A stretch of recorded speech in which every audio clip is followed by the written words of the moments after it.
All right, if everyone will rise, we'll have our opening prayer and flag salute.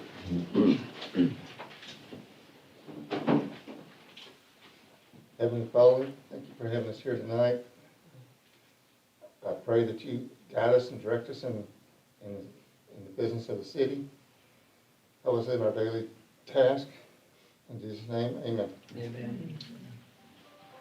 I pledge allegiance to the flag of the United States of America and to the republic for which it stands, one nation, under God, indivisible, with liberty and justice for all.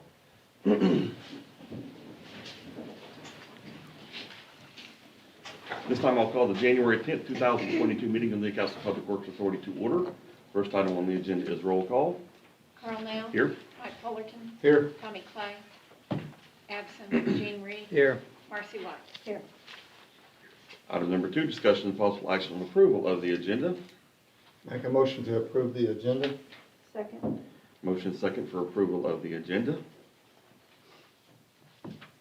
Mike Fullerton. Yes. Gene Reed. Yes. Marcy White. Yes. Carl Nell. Yes. Item number 3, citizens' comments. This is an opportunity for any citizen to comment on any matter related to the City of Newcastle Public Works that is not on the agenda. Might remind any potential commenters that all speakers shall clearly state their name and address for the record. Comments are limited to 3 minutes per person with only one speaking opportunity. Board members will not respond to comments or questions.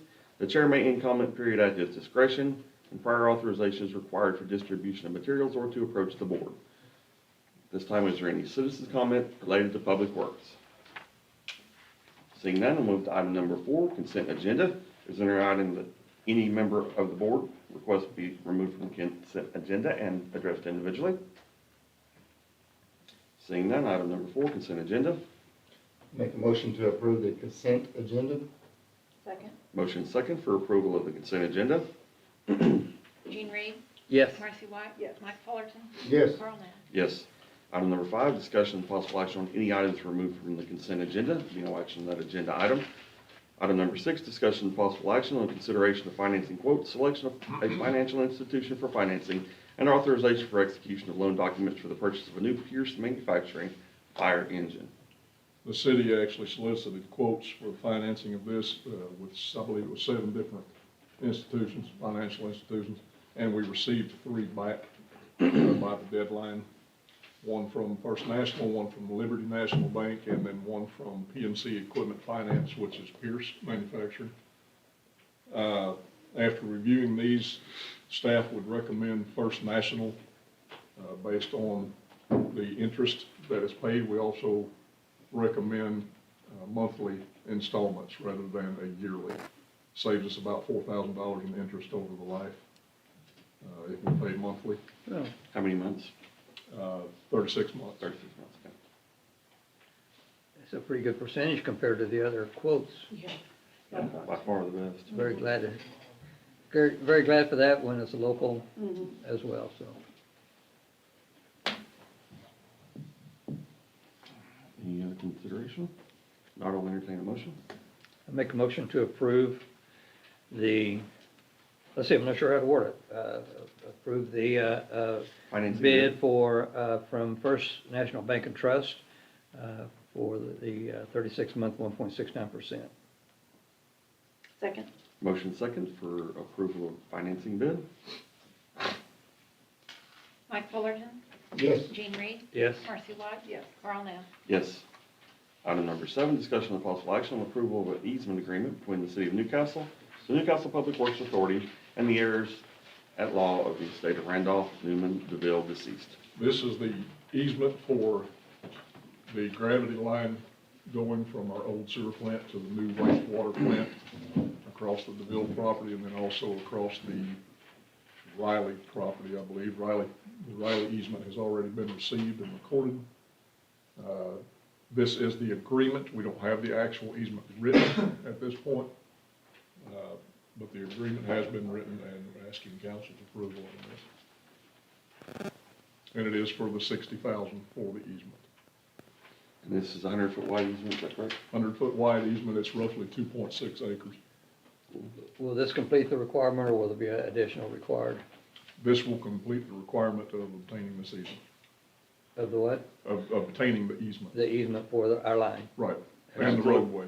And if you look on the attached aerial photo that's in there, you can see it goes from our property and then joins our property for the new waste Right. treatment facility. Saw So that. Excellent. I'm confused. I thought we've already talked about this like 3 times, and it changes every time.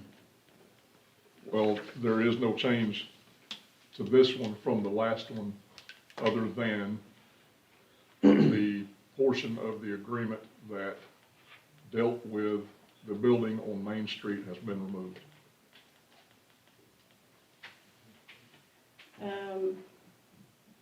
So it seems like it was lower than that last time. The recommendation at the last time we discussed this was 60,000 for 2 years completion on the structure. Is it normal, like, I guess I maybe don't understand, for us to have a limit on it? Like, if we're buying it, we're buying it. Why do we have to have a limitation to 3 years to do something? Because then if we don't complete it in 3 years, are we gonna pay more money? Because No, we're we're paying not. fair market value for it. So I'm confused why we need a 3-year limitation on there. What's the purpose of it? It's basically what the property owners have requested. I don't like that. I don't like being locked in if we're not paying less than what it's worth at all. So why are we allowing ourselves to be locked into 3 years to do the work? Well, the sewer line will be done probably within the next year and a half anyway, because that has to get done, and construction is supposed to start in '23 for the sewer plant.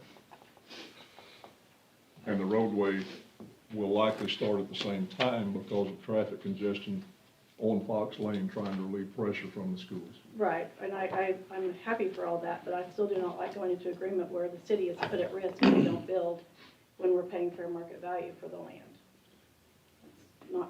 It's not very agreeable to me at all, because best laid plans can go awry, and then we're at somebody else's mercy.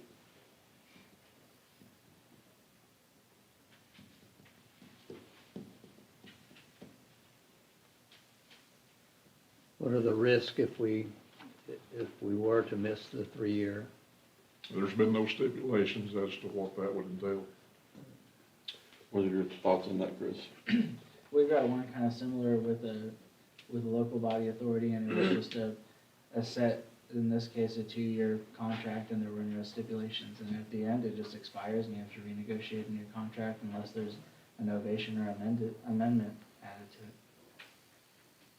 So we are at risk to pay more. We don't really know. I mean, if the contract just terminates at that time and there's no plans for what happens afterward, then yeah, it's just, But in this instance, there will be a filed easement. It's a warranty deed, correct? yeah, you file it. No, I mean, yeah, That- so are we doing it just by expires easement at or that time. warranty deed? By easement. So we'll be doing it by easement, so it'll be a filed easement, and that easement will be on file, fairly soon after this is approved. So then what potential liability does the city have if they sign a contract with that? And It just expires at that time, the easement doesn't revert, right? so we would still have the easement, or would the easement be potentially revert back to the prior owners? If the easement is just subject to the terms of the contract that have a certain expiration date, then they just revert back upon the expiration of the contract, unless there's some other provision in there that controls it.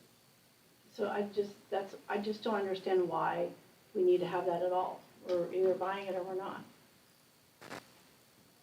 I think we open ourselves up to more legal paperwork, more potential, somebody to come back and say you didn't do it, it was in the agreement, and then here we are having to fight something when we should just buy it at fair market value and be done with it.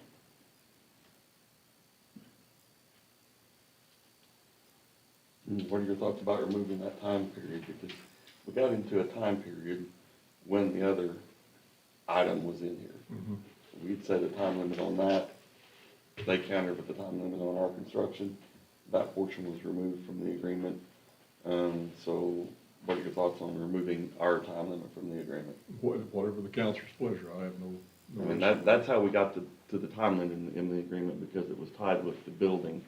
And we had put a stipulation, or the council put a stipulation on improvements to the building in a certain time period. Well, the clause related to the building has been removed from the contract, so I don't see any issue with removing the time period, for Newcastle to do that from the agreement. That'd be pretty simple. We have a remarkable need to proceed on this. Yeah, we do. And have it done. Probably the gray area would be what's required to call it a permanent roadway, but we plan on doing the roadway, and the water and sewer has to go in. We've got mega dollars counting on, are tied to that construction of that. So I believe the families would know that we have a great incentive to get the water and sewer lines. If something happened with the road, we could cut a road through there. I don't know what remains, I don't know what makes it a permanent roadway, so. How do we do 10th Street? I guess that's still That one was part of an overall agreement with the developer. right, but Oh. was that a wrote in as an easement, or was it wrote in as? I couldn't tell you without looking at the agreement. That was done before I was in the seat. Yeah, I can't remember either. How long did it take us to build that road? Are these comparable lengths of streets? Yes. Well, close. yeah, I guess the Garrett Drive would be. There's a primary difference on this is we do have to cross, that tributary of Pond Creek going through there. So that will be probably the biggest delay is getting either, depending on what, Kenny thought we could get a pipe in there, didn't he? Yeah, so, it's something we can do with the pipe, and that's a lot quicker than doing a bridge. So, Didn't we do, oh, okay. Anyway, I thought we did a bridge at the other, is that upstream of that or downstream of that? The existing bridge that's on Pine, that's on 16th Street. yeah, that's upstream. So it's upstream, that bridge is upstream of this one? Yeah, it's upstream of this one. No, it'll be, Or, this one will be east of the bridge on 16th. yeah, the east on the bridge, but Yeah. that, Well, the connection will be, Uh-huh. and it's further south yes. on that. Well, you said there was other pieces of easement we've already gotten for this? No. Yeah, through Riley, Yeah, Connie Riley. I'm just trying to make sure that we don't get ourselves in a jam on thinking a pipe will fit when we may need something larger. Yeah, Kenny has been looking at it. Okay. I was just wondering on the other one if we are in a time limit. I don't know if that one's done. That may have been no one was here, but I don't remember it. Yeah, the Connie Riley easement has already been accepted and signed. And it's not on a time limit? No.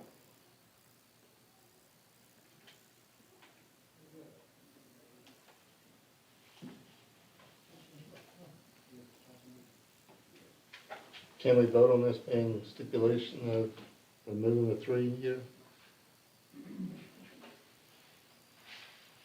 If council chooses, yes, you can. And that will go back to negotiation with the landowner? correct. Well, I think we can express our intent. I think it's gonna happen within that time frame, but we don't know what, I'm sure it will. I but we just- don't, if it did, it's the people's money that we would be putting at risk Exactly. if something happened Right. untoward, so. That's my concern. I can't see the future, and I don't see a reason why it needs to be in there. I just can't see a reason, and I would rather not gamble. I'm fine with that as well. If we want to take out that stipulation relating to the 3 years, we can do that and move on, and we can approve it subject to that. That way, we can hopefully just move on and just get the easement brought back to us. Go from there. Okay, well then, I make the recommendation approve agenda item number 7 with removal of any time limitation on the city's behalf. In item 3, it's really. On what? In item 3, if you want to stipulate that.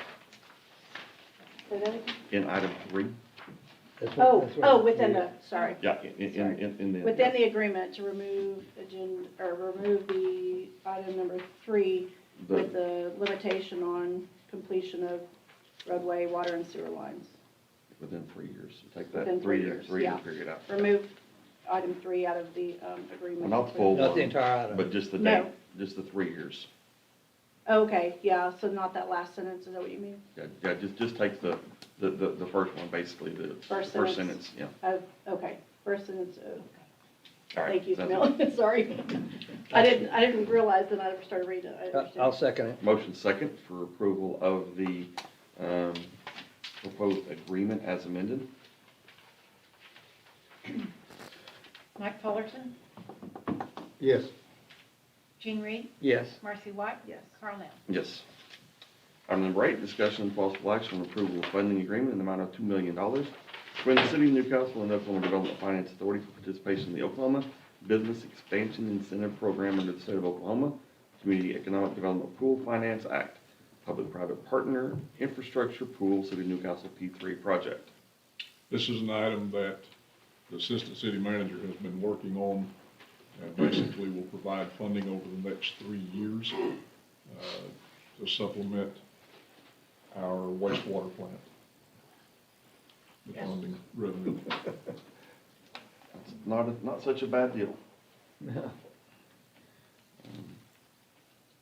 So this will go a long ways towards helping to reduce the amount we end up So did we financing. have to develop an agreement, or is this an agreement that comes from them as to how to proceed with the 2 million? right? Yes, it comes, the agreement comes from them, and Jeanette worked with them Right. on pointing out the businesses, the larger businesses here in town that they look for. Right. And then it's my understanding that income tax or payroll tax is diverted into an account for the project that we have stipulated with Oklahoma Finance Yeah. Authority. It's a really, really, really good deal. So that gets us 2 million towards the project, is that how? Over a 3-year period. Over yes. 3 years, wow, that's cool. And the project will be to be determined, or does this specify? This will go toward the wastewater. For the treatment wastewater, facility. okay, Yeah. yeah, I forgot. Right. Yeah, that's just what the doctor ordered. Is this the one that we reached out to the folks that came from the federal government on? No, that was Indian Health Service. Okay, so that's one That's- that's still working? That's one we've already got to. Yeah, that was 1.8 million that we've already, we're approving this as an additional $2 million. Now, so far, I think we're somewhere around between $4 and $5 million that basically we have ready to go for this wastewater treatment, so. Has our council had an opportunity to see this, and is it, what? This agreement's I know, I'm looking at it, not this council with an S. Has council viewed this Oh. and?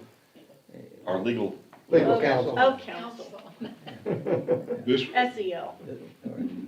Is it safe, it's probably safe harbor anyway, coming from it, so it's probably no concern. I just reviewed the items in the packet. I wasn't advised to like take a look at anything in particular. Is there anything Well, specific that you wanted to look at? I don't think we have to worry about bar and trouble, it's a wonderful thing, so, there are 9 different cities, okay, metros that Okay. have this agreement as well Okay. for good, different good, things. good. Yeah, Enid, Lawton, McAllister, Altus, Sportsville, Port of Muskogee, and the Tulsa ports, or what I. I'll make a know. motion to approve item 8. Second, motion second for approval of item number 8. Thank you, Camille. Mike Fullerton, Yes. Gene Reed, Yes. Marcy White. Yes. Carl Nell. Yes. Jeanette, just every month you bring a couple million, that'd be great. What's coming next? Yeah, let's go for 3 next time. Her bonus request. Yeah. Item number 9, monthly treasurer's report. Speaking of money. We are in December, so we're halfway through our fiscal year now. This month, for December, we brought in $794,000 in sales and use tax. That's our second highest month this fiscal year so far. We are now at 21% ahead in revenue in our sales and use tax, and 16% ahead of where we were last year. The breakdown between that 794,000 and 685,000 in sales and 108,000 in use tax.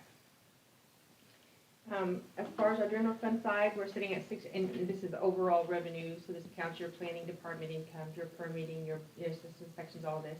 That general fund, we're sitting at 63% in revenues, and we are sitting at 50% in expenses. Most of our departments are operating within their means or under. There's a couple things that have been a little high. Tires are unfortunately high, and Joseph said they're kind of hard to come by, so that's been a big expense item, but overall, we're doing okay.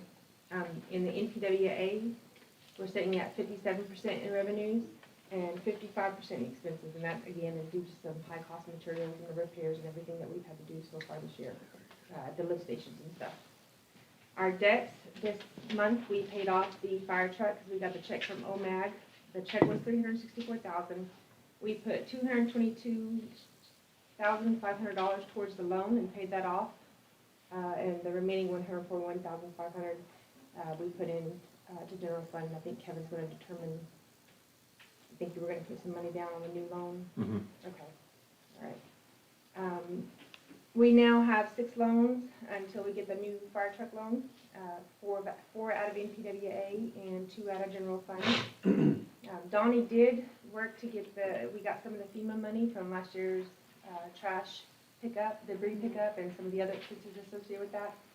We got $575,000. We are still awaiting the state piece of that, and the PD Safe Oklahoma grant came in this month. And I'm sorry I got that to y'all so late today. I got a Crawford's coming in next week, and I was trying to get things done for them, and I was gone all last week because I was sick, so I'm running a little behind this week. So, are there any questions for me so far? So last month, you know, we're a little below. First time we went low, and this one pretty high, so those 2 months probably averaged out to pretty good then. You're talking about sales and use tax? On sales and use tax.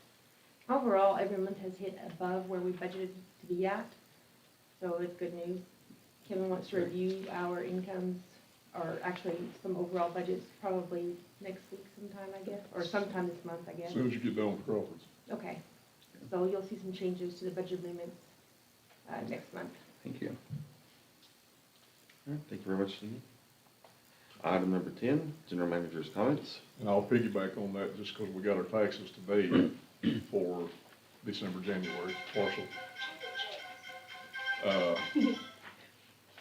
And total sales and use was a little over 838,000.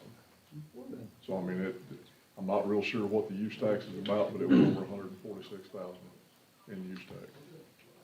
So, Yeah, well, That's good. holiday season, maybe. some of it, but not a whole lot. Yeah. Yeah. So.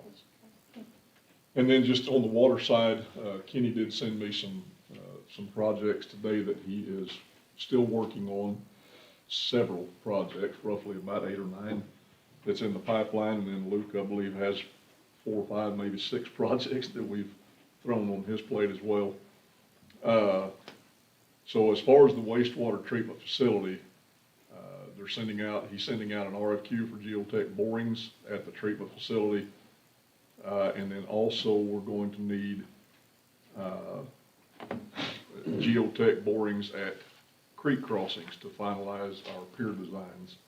So those are a couple of things that he's working on that. The last time that I met with Kenny and Wall Engineering and Bill Canary and the crew over there, they had thought at that time that this would be ready to go out to bid, let out to bid in March of this year. So we should be getting very, very close on this, and of course, construction could potentially start within the next, or after March. It could start maybe late April, early May. So then we're looking at a year and a half for it to come online. We're in a pretty good position with that. He actually sent an email today to Camille to start advertising for the storage and clarifier painting to be done.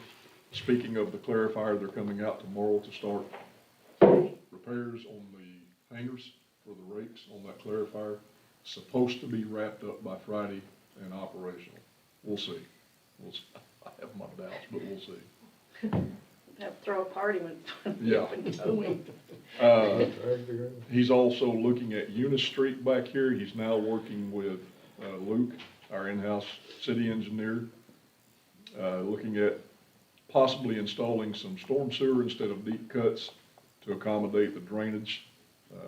Myself and Luke and Kenny met, I believe it was about 3 weeks ago now, 3 or 4 weeks ago, and discussed most of these projects, and Eunice was one of the top priorities that we talked about, because I'd really like to get that road started, the actual road work started, this April and no later. Yeah. So, and then it would potentially be done by the end of this fiscal year. Draft plans are ready for Tri-City Sewer. The only thing that, of course, now is holding us up, is OTA, alignments and things of that nature. We'll know more about that this Friday. We go to a meeting with OTA this Friday to discuss that further, and see what their plans are and if it will affect us on our Tri-City sewer line. I didn't think about that, but yeah, it could hijack several things worse. Possibly. Okay. Hopefully not, but at least our draft plans are ready to go, so we're ready to move on that sewer line up there, but now we have to wait. And that's all I have on the water side. Okay. Item number 11, any trustee comments? Are you gonna get a decent idea of what their plan is? Like, or are they just gonna, like, how, do you get the feeling they pretty much know where they wanna go already? Potentially, but they called and wanted to schedule this meeting, to discuss their plans and their alignment, so we'll see where they come out with it. This will be interesting. I haven't looked recently. Have we updated our bulk trash pickup dates for the year? I think they were supposed to be put online last week, wasn't it? Okay, they're on there now probably? I think so. I know there's a couple of people that actually called City Hall about it last week. All right, any other trustee comments? Item number 12 is adjournment. Motion to adjourn. Second? Motion second for adjournment. All in favor say aye. Aye. Aye. We are adjourned. This time I'll call the January 10th, 2022 meeting of Newcastle City Council to order. First item on the agenda is roll call. Carl Nell, Here. Mike Fullerton, Here? Tommy Clay, absent, Jean Reed, Here. Marcy White. Here. Item number 2, discussion of possible action approval of the agenda. I'd like to make a motion to approve the agenda with the amendment to move item number 11 to directly after item number 4. Second? Motion second for approval of the agenda as amended. Mike Fullerton, Yes. Jean Reed, Yes. Marcy White. Yes. Carl Nell. Yes. Item number 3, citizens' comments. This is an opportunity for any citizen to comment on any matter related to the city of Newcastle that is not on the agenda. I remind any potential citizen commenters that all speakers shall clearly state their name and address for the record. Comments are limited to 3 minutes per person with only one speaking opportunity. Council members will not respond to comments or questions. The mayor may end comment period at his discretion, and prior authorization is required for distribution of materials or to approach the council. Item number 3, are there any citizens' comments related to the city of Newcastle? Okay. Item number 4 is consent agenda. Is there any item any member of council would desire to be removed from the consent agenda and addressed individually? Seeing none, item number 4, consent agenda. Make a motion to approve consent agenda? Second. Motion second for approval of the consent agenda. Mike Fullerton, Yes. Jean Reed, Yes. Marcy White. Absent.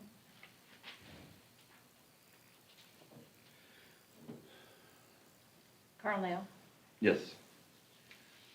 Now move to item number 11, discussion of possible action on approval of an amendment to an existing non-exclusive natural gas service license agreement with the Total Public Works Authority, TPWA, dated September 1, 2012, to enlarge the designated TPWA natural gas service area from Northwest 24th Street to Fox Lane and 1 mile west of Highway 76.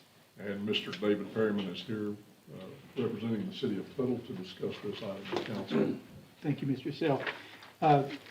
Mr. Mayor and council, I appreciate you moving this forward and looking at this. This is kind of an urgent situation, and I will give you as much background on this as you need, or we can kind of cut to the chase and tell you what this does. And as a matter of fact, let me just cut to the chase, and then we'll answer questions or give you a little background. This amends a 2012 agreement between the Tuttle Public Works Authority and the City of Newcastle to allow, that 2012 agreement allowed the City of Tuttle to maintain existing lines in the area of between Northwest 24th and Fox Lane on the west side of Highway 76. And I guess I can't keep from giving you a little background. In about 1963 or 1964, the City of Tuttle created its utility authority, the Tuttle Public Works Authority, and the first entity that was moved over into that utility authority was a new gas system that the City of Tuttle had initiated. At the current time, all except for Tuttle's fiber system are in the Tuttle Public Works Authority. But nonetheless, at that time, that area was unincorporated, and Tuttle purchased gas from a line that is on the northwest corner of Northwest 27th and Highway 76. And if you've been up and down 76 or in that area, you have seen that.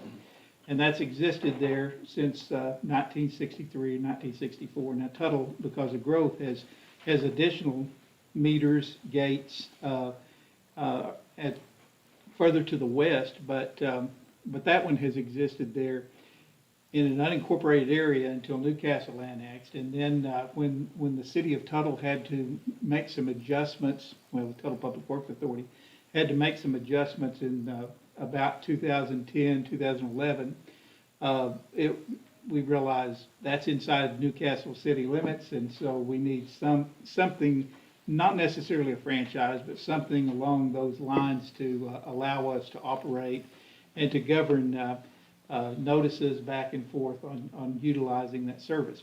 The thing that 2012 agreement did was limit Tuttle to existing lines and existing customers.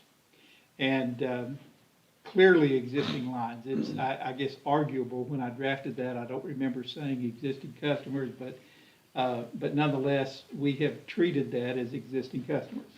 Which brings us to the point of 18 citizens of the City of Newcastle who have gas service through that line. And which brings us to the point of the Oklahoma Department of Transportation telling the City of Tuttle, Tuttle Public Works Authority, you've got to relocate that line. Even though it's located on private right-of-way, they're taking that right-of-way, they're taking additional right-of-way, which will move us to additional private right-of-way. Well, what Tuttle Public Works Authority first determined was it was going to cost about $500,000 to move that portion of the line south of 24th Street.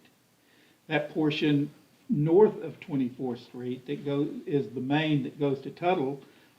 We understood for the integrity of our service, we would continue to need to move that and leave that and continue to utilize that. However, that portion from 24th Street south to Fox Lane on the west side of Highway 76, at a cost of $500,000, we weren't going to be able to cash flow that back for 18 customers. And so when we looked at numbers and crunched numbers, and we went back to ODOT, and we've got the number down because of some legal positions that we've taken, down to about $120,000 to $125,000 is what it's going to cost for us to move that gas line. But even at that, it really won't cash flow for 18 customers. And so what this addendum does is revisits the 2012 agreement and asks the City of Newcastle to allow Tuttle to, the Tuttle Public Works Authority to possibly market to new customers and add new lines, in that area. This is actually on the Tuttle Public Works agenda tonight, and so if they're going to consider it when I get there. Their meeting started, their regular meeting starts at 7, and they've got a workshop at 6:30, so they're kind of waiting to hear what I bring back to them. But we're asking the ability, and it's in your packet, but basically it simply allows, it removes the limitation on the infrastructure expansion and limitation on the customer base. Now, that being said, that's all we're asking for right now. We have a meeting with ONG on, I believe, Tuesday or Wednesday, and we're going to see if ONG would agree to allow us to have exclusive rights in that area, which will absolutely mean that the city of Tuttle would probably be interested in investing that $125,000 to move this line. And we will come back to you at that point in time if ONG will agree to that 3-mile by 1-mile area, if they won't compete with us there. Now, when I say not competing, that sends up a red flag. I want you to rest assured that Tuttle's gas rates have always been and will be less expensive than ONG's. And, the gas companies and the Corporation Commission and all that, what we went through last year, Tuttle didn't experience that because we were able to spot market and not have we were able to accomplish that in half for years and years. But anyway, we may be back at your next meeting and asking for another amendment to approve us being the gas provider in that area. Right now, Tuttle is considering whether they want to move that line at all. And in doing that, they need those assurances that there won't be limitations on expansion and infrastructure. Now, that doesn't mean that Tuttle absolutely will move that line. They just need they need this agreement amended to see if they want to do that, to make that decision. And we're all up against the wall because ODOT, ODOT is wanting us to move that line. Yesterday. And, yeah, and that's it in a nutshell, and I'd be happy to answer any questions about that. But that's what this does. It's really simple and straightforward, just a 2-page agreement that it is an addendum to the 2012. How many customers might that impact if you got the 3-by-1 area? It depends on how that area develops. There Oh, are is it? large areas that are undeveloped, and there's the area north of 24th, Northwest 24th and 37, or north, that one strip, that's 80 acres that has, I think, 3 residents on it. So there's a lot of developable property there. Potentially, I mean, Tuttle is approving subdivisions. I think they've got a PUD on tonight's agenda that may be like 700 homes. So, that area, there's a lot of undeveloped area there. But, I've heard numbers kicked around, it could accommodate 1,000 homes. Whether that's what a purchaser or a developer would want in that So area. to that end, enabling that expansion of the Tuttle's gas service, customers would actually enable more development in the city of Newcastle. It would. It would be an incentive to developers probably. Most developers, most homeowners would like to have access to natural gas as opposed to propane. And, we initially started out, Tuttle Public Works Authority initially started out thinking, we'll just have ONG come in to this area. Mm-hmm. And ONG did not want that. In fact, ONG said, if you want us to take that area, you, Tuttle Public Works Authority, will have to pay an incentive. And, we've never marketed that line from Northwest 24th south to Fox Lane because that was just added in the early to mid-60s to accommodate people that lived in a non-incorporated area. And, And furthermore, and our system would operate just as well without it as with it because that doesn't contain any of our transmission. That's just a distribution line. so the additional implication is if this doesn't work out effectively for Tuttle, those 18 customers now they will lose their access to gas. That's correct. And we met with Senator Paxton, who of course is not the senator in this area, but the senator from the Tuttle area, and Representative Bowles, who does have that area, and also the Tuttle area. Met with them on Thursday, I guess, and explained that to them. And because they have received letters and contacts from those 18 individuals. And just, not officially, not binding the city, but when we were looking at the possibility, once we determined ONG didn't want the area, and once we determined that we couldn't afford to expand when they were talking about numbers between $200,000 to $500,000, we were looking at possibly incentivizing those individuals with some sort, they've been long-term customers, incentivizing maybe, some payment to allow them to transition to propane. They don't want that. If you've received any of the letters, they don't want that to happen. Our gas, natural gas is a benefit, and Thank you. that's where we're at. Makes sense. So ONG did not want to touch this? ONG didn't, and, ONG's got some lines in the area, Yeah. but one of the things that ONG didn't want was that our main line, the oldest line, is a 4-inch steel line that runs parallel. But we've also got some newer looping, and what's the name of the subdivision? Spring Creek. Spring Creek. We've got a poly pipe, a large poly pipe in that area. And that's the area that we thought that ONG would want, because they have the potential for a backfeed there from the west. But they just, they didn't want any of they say they have regulations that the city of Tuttle doesn't have to comply with because we're a public trust authority. And Right. Are those homes in Spring Creek currently on natural gas? Yes, it's their line. Yeah. They're like- Okay. And those are the homes just north of Fox Lane. That's correct. That's correct. And that's the bulk of our customers. There are about maybe 6 further north along the highway there.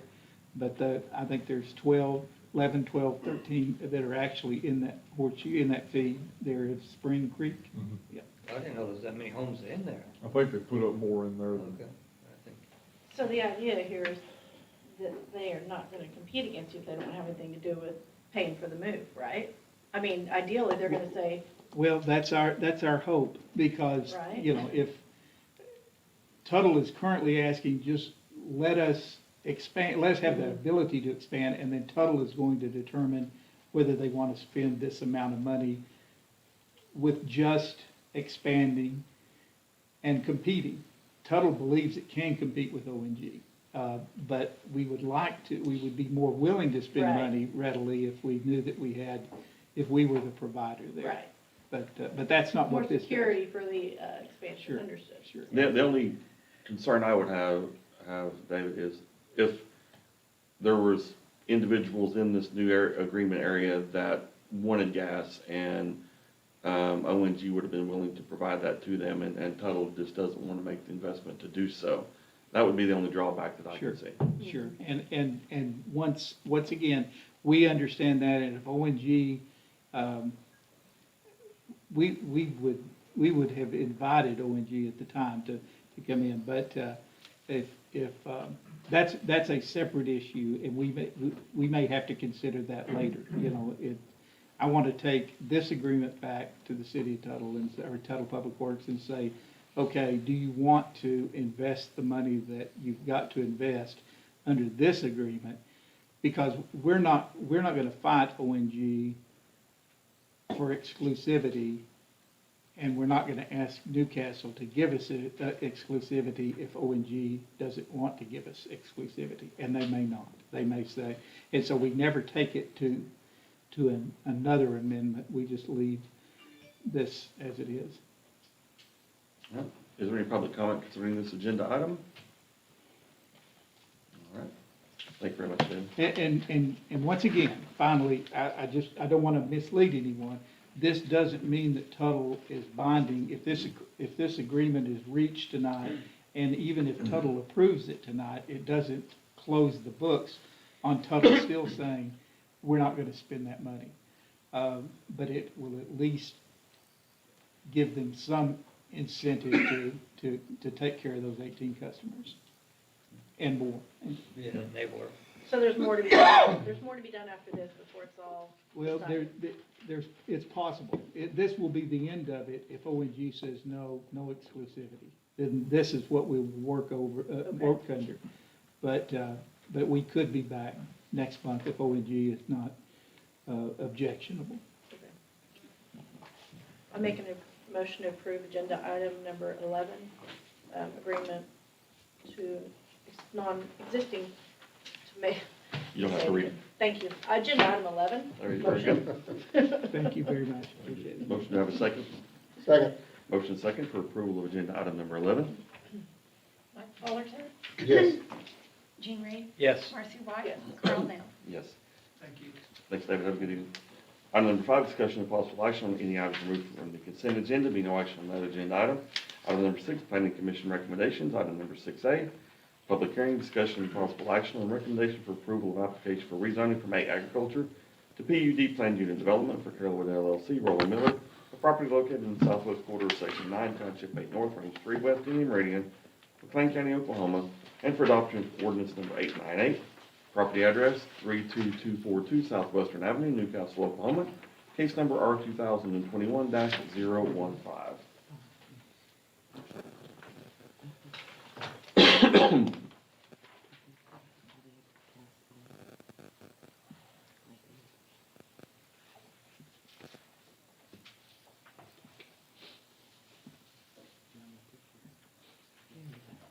Technical difficulty.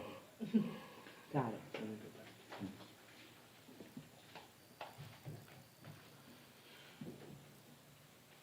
Good evening, council members. Janae Greenlee with the Newcastle Planning Department. As you stated, this is a rezoning request from A, General Agricultural District, to PUD for Natsukashi. Roland Miller is the applicant, and it's located at 4550 and 4560 Southwestern. You can see the current zoning is agriculture, across the street ag. To the east is Crystal Lakes, and we also have some E1. To the west is non-incorporated, as well as to the south, but there is some incorporated a little bit south of that. This request basically is to keep the underlying zoning as agriculture, so the development regulations, everything basically is going to be ag. It is really to allow a event center, so it's going to be a residence, primary use as a residence, and a large showroom for his cars. That will be the bottom floor. The top floor will be the residence and the event center. The occupancy load for the event center is limited to 200. They have an extensive landscape design that's going to surround the property, use earthen mounds, and use the existing landscape on the east. They aren't going to disturb any natural vegetation that's there. We did not have any protest for this request in the surrounding properties during the notification period. Planning staff recommends and supports ordinance 898, and Planning Commission recommended approval with a vote of 4-0. I'm happy to answer any questions.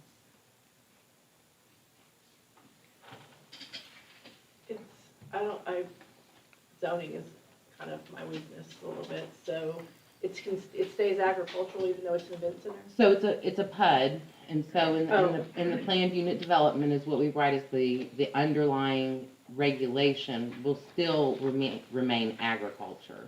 Gotcha. So it wouldn't be able to be any type of other commercial venue except what is outlined in that PUD. What do we have for, hard surfaces for parking and stuff? So they are gonna utilize a permeable paver type system there with some of their parking to keep it very natural. They're gonna have a driveway that'll be the entrance off of Western, that will stay. And they will, have parking, it's gonna be very, I guess, natural. And the applicants are here that you could ask some specific questions on what they intend to use for their paving system. But it is supposed to be a pervious, paving system.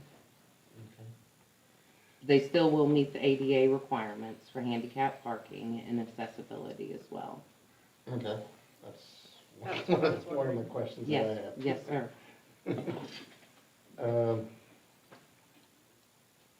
When we say pervious, can you describe it, possibly? Andrea Gossard Vincent, we're the design builder for the property. Pervious paving, it'll be kind of an assembly, if you will, so it'll be a regular prepared substrate, kind of like a driveway asphalt, and then have several layers of gravel, sand, kind of assembly with a geo mesh is what they call it, that keeps it contained, make sure it doesn't run off whenever it rains. Provide a good filter layer, and then whatever decorative topping. It'll probably be a combination between some sort of green vegetation that's interspersed in between, like a paver system that really just captures the water in between the joints. So it will appear very clearly as a parking area, but not a big black piece of asphalt in the middle of the site is really the idea there. But the grading, the slope, the quarter per foot kind of stuff for the ADA requirements, those would all be met. Is that application used elsewhere a lot, or is it new technology? You see it a lot in LEED certified buildings, the energy Yeah. conservation. So hey, this is kind of that purpose, the eco-friendly, but also the aesthetic purpose of it. There's a pretty healthy landscape package that goes into the overall development of the property, and so just trying to stay in that tune of high-end landscape. I guess, is that strictly just for the parking lot, or is that for all the hard surfaces? No, just the parking area. The driveway will be concrete. Okay. Yeah. And the handicap parking, I'm assuming, would be a solid hard surface? Yeah, I think that'll be more of like a solid paver surface within the parking area, and we'll put it right next to, there'll be a hard surface walking into the building from the parking space. So if there was an event there for the event center, a couple hundred people, so it'll be 80, 90 cars possibly parked out there. You know, we find ourselves not wanting to, we're not the engineers and you all are, and yet when we approve these projects, and this may never change hands, if it did change hands and anything went awry, people say, how you know, you all approved that, and now there's 93 cars parked out there in mud, but no, I think that's one of the things I was wanting to hear, some assurance that part of it is, I mean, it sounds pretty amazing to me. I'm glad we're asking the questions about that. Michael, do you have any experience on that? I've seen some. I'm not too experienced with them. I'm concrete asphalt. Well, if it makes you feel any better, we do have about 50,000 square feet of concrete paving in drives, and then a couple of plazas at the upper and lower entry that can serve as parking area as well. I don't think there'll be a significant burden on parking in particular, and there is an additional 20 acres to the south of the site that's primarily undeveloped, kind of grass pasture area that remains that agriculture buffer. So if in the future it needed that, it certainly has the space for development. Could we pan to their plan, their Preliminary plat? preliminary plan? That comes up, that's next on the, That's the next that's the next item, Oh, so. so I'm on the PUD, but I can show you the preliminary plat. Right, I'm just wanting to discuss where the Let's just,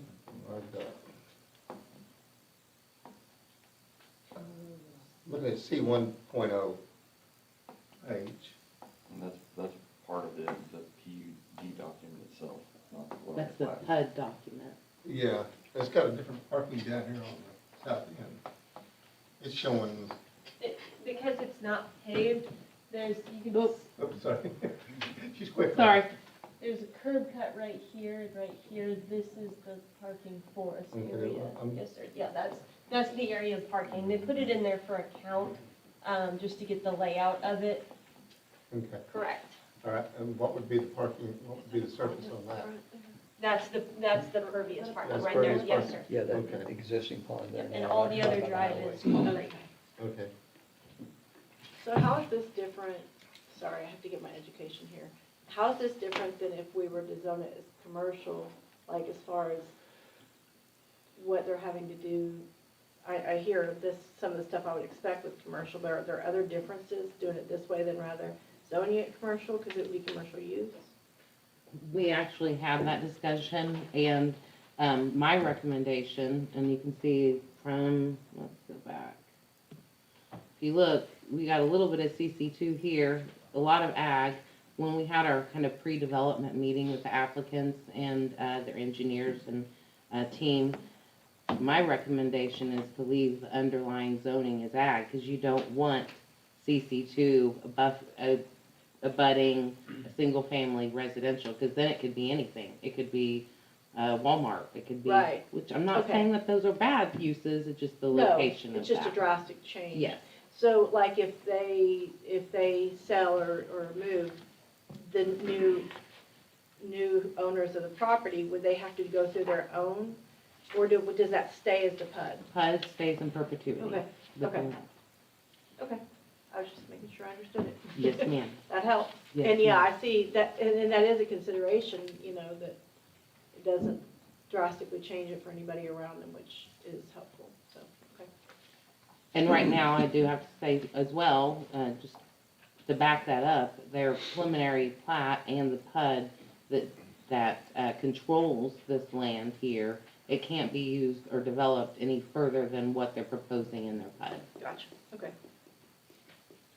Has anyone commented on what a remarkable, nice facility this appears to be? I mean, it does appear it- so far. It is, it's a remarkable investment within our city. Mhm. Well, we have questions about approving and everything like that. I just say I'm impressed and appreciative of the proposed development. It's gonna be quite a statement. Well, it'll bring in more events and things here, so that's good. All right, any public comment concerning this agenda item? What's about the name? What's that, is that meaningful to you guys? Not too much. Yeah, Natsukashi is a Japanese word. The building is, the cars in specific are kind of Japanese in nature, and so that's kind of, Oh, I was gonna ask that, I'm glad you asked that, okay. that was the starting point, and then it roughly translates to nostalgia. So Oh. the feeling, the good feeling and the memories you have when you visit a place is kind of the namesake of. For you, it'd be the 80s. The 80s, yes. Totally. I was a young child, very young, very young. Early 90s for her. We'll go We with still that. think of it as a decade. It's cool. Thank you very much, looks awesome. Entertain a motion. Okay, which one are we on? We're on 6A. we're still on A? 6A. Okay, I make a motion to approve agenda item 6A. Second. Motion second for approval of agenda item number 6A. Mike Fullerton, Yes, Jean Reed, Yes. Marcy White. Yes. Carl Nell. Yes. Item number 6B, discussion of possible action on adoption of the emergency clause of ordinance number 898. Motion to approve agenda item 6B. Second. Motion second for approval of agenda item number 6B. Mike Fullerton, yes, Jean Reed, Yes. Marcy White. Yes. Carl Nell. Yes. Item number 6C, discussion of possible action on recommendation to approve preliminary plat of Natsakashi. So, preliminary plat of Natsukashi, it is one block, 2 lots, and they're going to connect to city water. They're going to utilize Western here for their main drive entrance. It will be a driveway, not a dedicated street or road. With planning review, staff and city engineer have looked at it, and it does meet our requirements. And I'm sorry about that typo right there. This is the preliminary plat for Natsukashi. Staff does recommend, and planning commission gave approval of a preliminary plat with a vote of 4-0. Is this the pond they've been digging out on Highway 9? Yes. Oh, I was wondering what they were doing. Well, they've been Um, digging Been in, cutting a hill. they're cutting into the Pond's been hill. there for a while. The pond's been Well, there yeah, but they've been really working it. Yeah, They're Back to the they're- south of the pond. Yeah. for the structure. I just drive by, I'm like, whoa, what's going on there? Here it is. Now we know. Now we know. Any public comment concerning this agenda item? All right, Motion to approve agenda item 6C. Second. motion second for approval of agenda item number 6C. Mike Fullerton, Yes. Jim Reed. Yes. Marcy White. Yes. Carl Nell. Yes, thank you very much.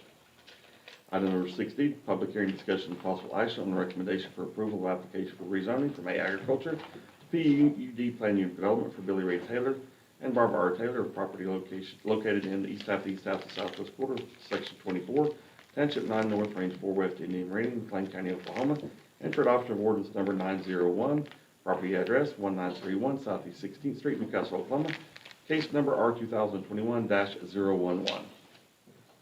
So this request is rezoned from PUD to an amended PUD. Previously at 1931 Southeast 16th Street, the owners are Billy Ray and Barbara Taylor. It was the Cedar Creek Event Center originally. The applicants stopped operating in about 2017. It was approved by council. They had done a few events, and by 2020, when everything hit with COVID, they basically had stopped operating events. And decided that, that they no longer wanted to do that. They came and talked to us, and their idea was to stop the event center, but they want to stay remaining on part of this property. And because it was a PUD, we advised that they do a amended PUD. Their idea is much like and similar to the Moses PUD on North Rockwell that was passed last summer in June of 21. What they want to do is be able to have the ability to divide this into a 1-acre tract and a 4-acre tract, so it'll be guided under the E1 regulation, so it'll fit that development regulations for E1. They're requesting that the PUD requests that they are allowed a mobile home, manufactured home, for a period not to exceed 4 years while they build their new home on the 1-acre tract. So basically, the PUD is guiding that this can only be a 4-acre tract, including this house, which they intend to sell, and keep 1-acre tract here that they will build their house on. So they want to temporarily live in a mobile home, manufactured home, for that period while they sell their home and build the new residence. Planning staff does support and recommend approval of ordinance 901, and the planning commission recommended with a vote of 3-1. I'm happy to answer any questions. Why 4 years? So that they would have time to build their new home, their site-built home, Wait for costs to go and down. wait for costs to go down, basically, is what it is, yes. And what teeth do we have at the end of that 4-year period to make So- them, are we gonna hook on the mobile home and drag it out? Yes. At the end of that 4-year period, they have to follow the regulation. They would either have to come back and ask for a new request to amend the PUD again if they didn't have the home built, or they would have to remove the mobile home. And they have to remove the mobile home within 6 months of receiving their certificate of occupancy for the site-built home. I have no issue, I just wanted to make sure everybody was aware of that. Yes, sir. When we first heard about the issue that someone had an opportunity to build, and yet building costs were sky high, and it seemed to everyone directly related to the pandemic and the supply chain, everything like that. And we thought, we'll probably go down. But if that's the reason for people asking, It's a legitimate reason, but that is the reason for people asking. That's a long time, because who knows if building costs will go down? And I think we approved that, but I don't know that we would want that to be the template for future options. I don't know why we went 4 years, but it was accommodating, it was reasonable, we thought at the time, but then if it's okay to do that, if we keep approving it, it's gonna be an automatic. Even the planning, even you all would be able to say, hey, this is an option for you, but I'm not sure if I want that to be the option. So I'd just like to discuss that briefly before we settle on that. Can I just offer a couple things? So the reason that, so, for one, the agriculture district is the only place that a manufactured or mobile home is allowed in Right. Newcastle. Right. So they're not allowed in any of the E districts, in the Correct. urban estate districts. This was a 5-acre tract, that was an option, but they wanted to be able to divide that and build a new home. So this was an option, much like the Moses PUD that was recommended as well. Well, I like the enabler, Janae, I like it as an enabler, and not only the Moses, as you're citing, but also the other development in Newcastle Acres had similar, we approved an enabler that you can split those 5 acres tracts into 2 and 3, I think it was. And I think those are good enablers, and I'm glad to explore the enabler for this landowner too, because they can do more with their 5 acres than they could, if we don't allow some accommodation. So it just the time frame itself is what I'm If I could thinking address about. that just a little bit. In the discussion with the planning commission, we addressed those issues. One, we didn't want it to be an automatic thing, that 4 years was an appropriate period. In discussing this instance, the property owner here wants to set the preliminary and know they can do it. Then they're going to divide the property, list the property, sell the property or move their temporary residence in, sell the other property and use that money to build their house. So their process has got probably a year on the front end to get to the point they're ready to start building.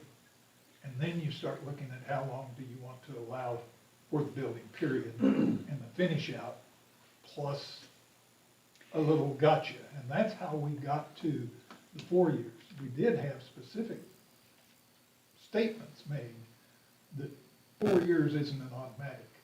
We want to discuss a time period on a case-by-case basis because this is a case-by-case situation. One of the things that we were really concerned here was if the underline is E1, are we talking about dividing up the total tract? But the way the PUD is written and the fact that there's some, well, just the practicality of building in that area and some floodway and low ground, it really doesn't facilitate splitting it up and into smaller tracts. Well, Gordon, already I hear from I hear that there's a plan for this, and here's the plan, and it's not just that building costs are high, we need 4 years. That was, So- they had specific program, and I don't know that, I mean, it'll be real nice if building cost goes down, but they aren't asking, Right. let us have this period, because if building costs go down, we're gonna build. It's a plan of how we're gonna get there to get to build, and we thought it was reasonable. And I didn't have a disdain for that building cost. If the building costs are high, I can't tie 4 years to that. If someone has a plan, because they're looking to split up that 4 acres into 1 acre tracts? No, well, no, they are not. They intend to have the 1 acre tract Right. and a 4 acre Okay. tract, or slightly, I think it's actually slightly more than 4. But they look to sell that 4 acre tract? As a tract, and it's not, the layout doesn't really facilitate splitting it up anyway. Okay.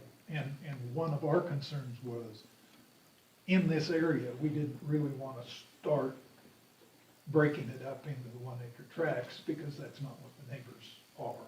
And so we felt we felt better the fact that it was gonna be an existing use of a 1 acre tract that had a different use anyway.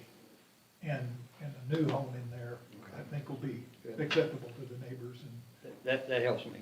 Thank you. And I have no problem at all with doing it this way. I just wanted to definitely make sure that I go on record of, I don't feel like this opens the door to people coming out buying 5 acre tracts and saying, hey, can I move a mobile home in here and split off and do what they're doing. You know, these are unique instances. This isn't somebody buying a 5 acre tract, wanting to split it, put a mobile home on there for a few years. So these I think I'm definitely agreeable to do this, so I don't have any issues with that, so.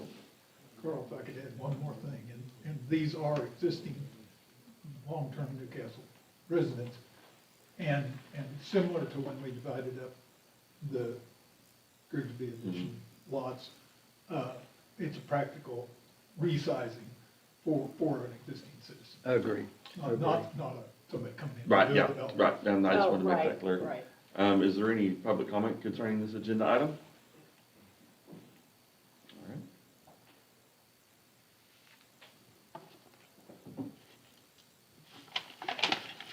Well, I'll move to approve item 6D.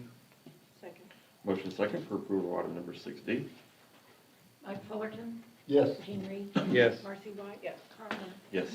Item number 6E, discussion of possible action on adoption of the emergency clause of ordinance number 901. I move to approve item 6E. Second. Motion second for approval of item number 6E. Mike Fullerton. Yes. Gene Reed. Yes. Marcy White. Yes. Carl Nell. Yes. Item number 6F, public hearing, discussion of possible action, recommendation to approve application for use permit and review for cannabis processing facility for Snow Enterprises. Owner, SFSG LLC, proposed tenant, located in the part of the northwest quarter of Section 2, Township 9 North, Range 4 West, Indian Meridian, McLean County, Oklahoma. Property address 417 Snow Drive, Newcastle, Oklahoma, case number UPOR 2021-099. This request is for a medical marijuana processing facility located at 417 Snow Drive. Amanda Varick is the tenant, with Olivia Snow as the owner. This is the location here. Currently, they operate a medical marijuana grow. It is zoned I-1, so a medical marijuana grow is allowed by right, permitted by right. A little bit of background. The applicants came in approximately 2 years and had a certificate of compliance signed by staff. At that time, it was an oversight that it is not, a processor is not allowed by right, a grower is. They came in to recertify. Every year they have to come back and get their certificate of compliance updated.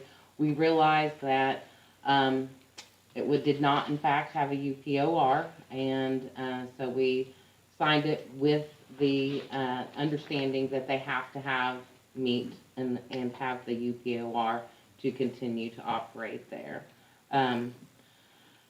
The existing, like I said, the surrounding zoning is all I, so there are several medical marijuana grows out there in this location due to the IR manufacturing district. Surrounding is all warehouse.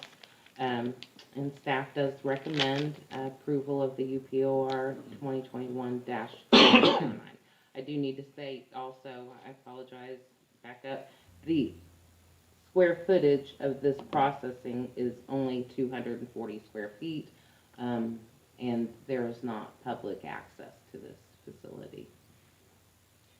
So they're already there. It's just technicality that we just need to get in the UPOR. Consider the UPOR. Correct. Okay. Any public comment concerning this agenda item?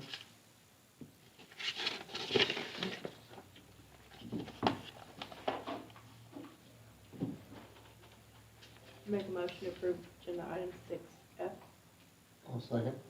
Motion second for approval of agenda item number 6F. Mike Fullerton, Yes. Gene Reed. Yes. Marcy White. Yes. Carl Nell. Yes. Item number 7, discussion of possible action on approval of bid, award of contract, and authorization to issue notice to proceed. This SWH Construction for the asphalt overlay project on County Line Road between Northwest 16th Street and Ponderosa Drive. This is the mile and a half area that we have been discussing here over the last couple of meetings, and finally, the bids were required to come in. We only received this one. It was the only bid that was received, although we had contacted multiple companies to solicit their input to give us a bid on that project. Said that they were going to and didn't, for whatever reason. I believe this one came out at just a little over 160,000, if I'm not mistaken. 162.50, and it is my understanding that they will try to get this project actually started by the end of this month. Of course, barring any bad weather, and as long as we can have, the days warming as we go. If not, then they won't be able to start this project, but. Based on other stuff we've done, this is a fair price, even though we only got one bid. I feel like it's pretty, Yes, I mean, it is and isn't. It is a little bit high. I mean, there's no doubt about it. would you attribute that to, materials costs possibly, or just? This is labor and Yeah. equipment. Do what? This is labor and equipment. This does not include asphalt. We will have to purchase asphalt. Okay. Which roughly, that's exactly what happened on Southeast 24th. And if I remember correctly, the labor and equipment bid that came in down there, it was either 152 or 156 from that company. Does this include the trucking of the asphalt? Yes, it does include trucks. Which is the big. Sure, right. And this is much needed. County line is in bad Service. shape, yeah. It is in bad shape. We still have not contacted Blanchard for that next mile section going south from this location that we share with Blanchard. And potentially we may be looking at that to take over that section. South of Northwest 16th Going south, yes. is also, ones at Blanchard, are Well, they? let me take that back. I misspoke. There is a small section in there that is county's responsibility, Grady County. Right. But then we pick up Oh, okay, between us and Blanchard, Further south south. of that location. Oh, okay. It's another mile. okay, Is good. what we would be doing. Yeah, thanks. Now, Blanchard does have a vote coming up for an Mhm. additional 1 cent sales tax to be dedicated towards roads. So if that passes, they may be in a better position to potentially cooperate with us on. Right. Otherwise, we're gonna try to, like we talked about before, reach an agreement where we take part of it and we just fix our part and they take care of their part. Yeah. But either way, hopefully we can get something done on Good, that. good. Right?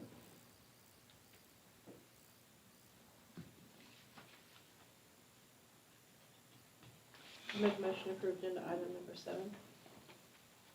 Second, Motion second for approval of agenda item number 7. Mike Fullerton, Yes. Jean Reed. yes. Marcy White. Yes. Carl Nell. Yes. Item number 8, discussion of possible action on approval of an easement agreement between the city of Newcastle, Newcastle Public Works Authority, and the heirs at law of the estate of Randolph Newman DeVille, deceased.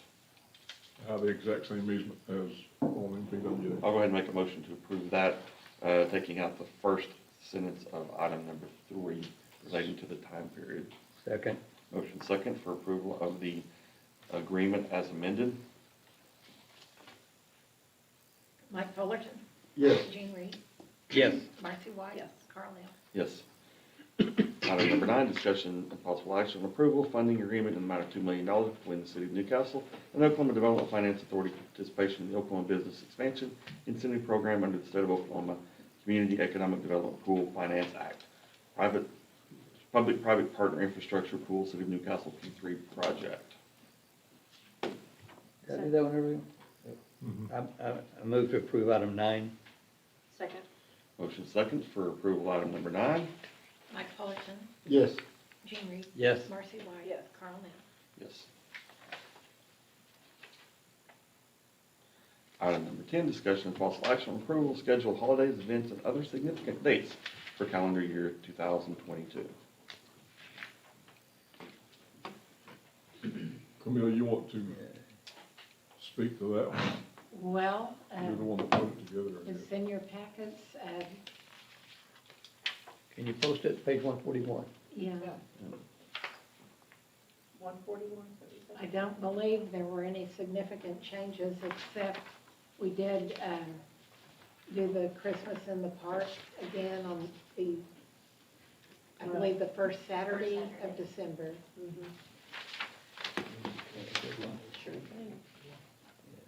Because it was like the 4th this year, wasn't it? It was the first Saturday. Yeah. This time.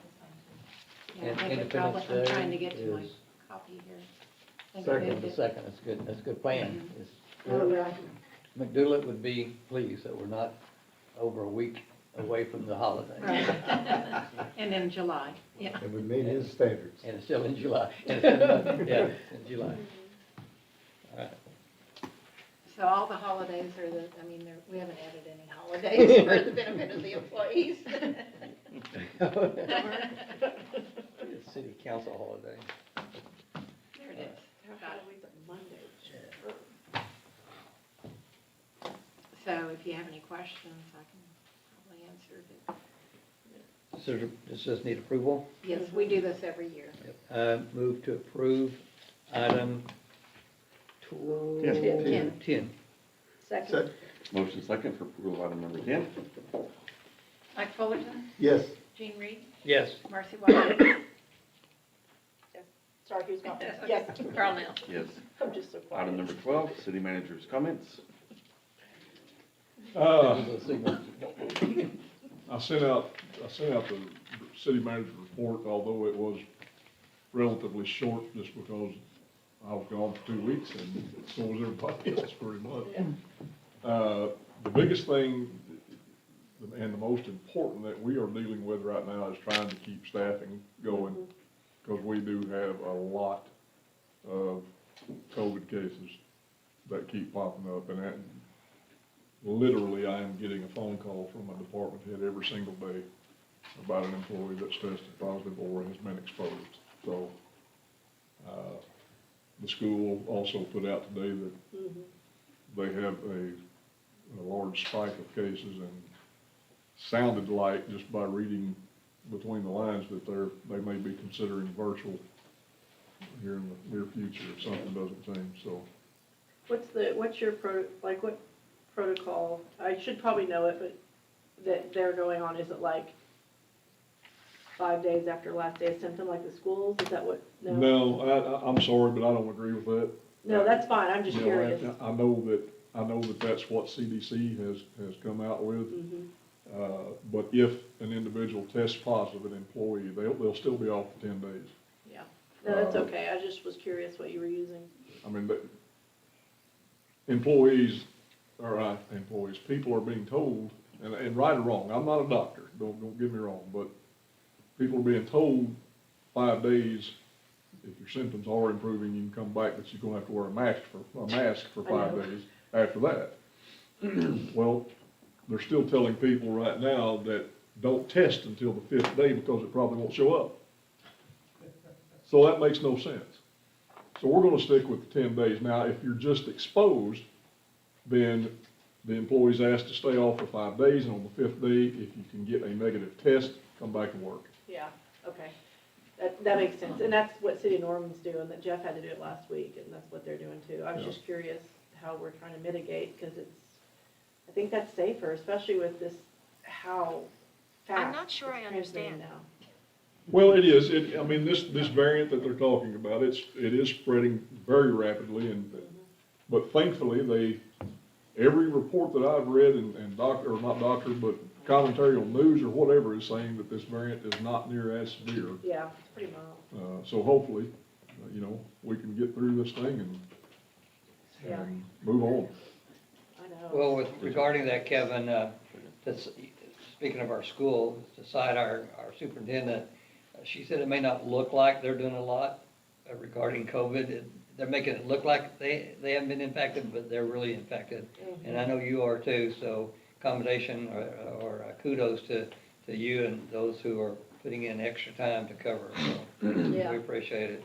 You're probably making it, I think her words was, we're making it look easier than it actually is. Yeah, So we know Well- that applies to you too. So- And the department heads are, I mean, they're the ones that's having to juggle and move their shifts around, things like that. I mean, we had to shut down an entire fire department shift, Friday, and keep those guys home and call in overtime in order to cover the stations, because 5 people on one shift was exposed. And one guy actually tested positive, so, and they were all together. So they're doing split shifts, so they're not around, well, they already do that anyway, don't they? Yeah, Yeah. yeah, but I mean, now, I found out today, there's another firefighter that has been exposed at home. So we now have people on all 3 shifts that are affected by this. It's crazy. Crazy.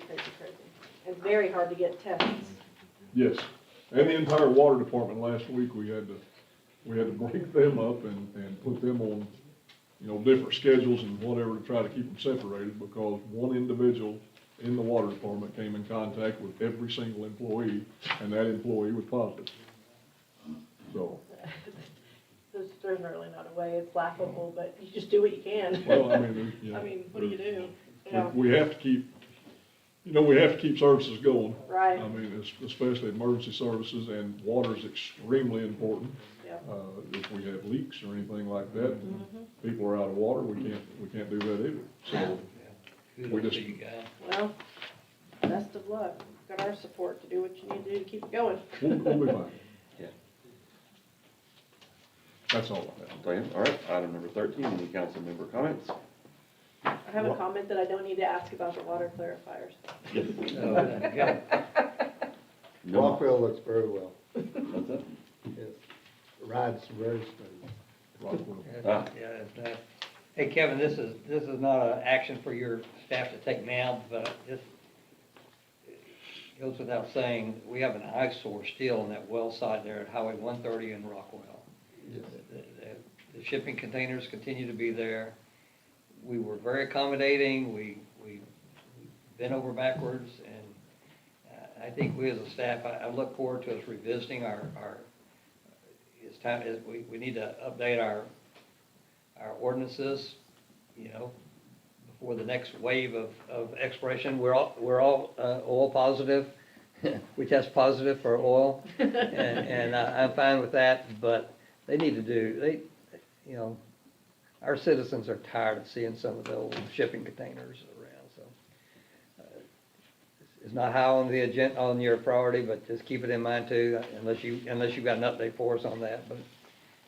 I don't, and I was gonna say to quote somebody else, I'll circle back and check on that.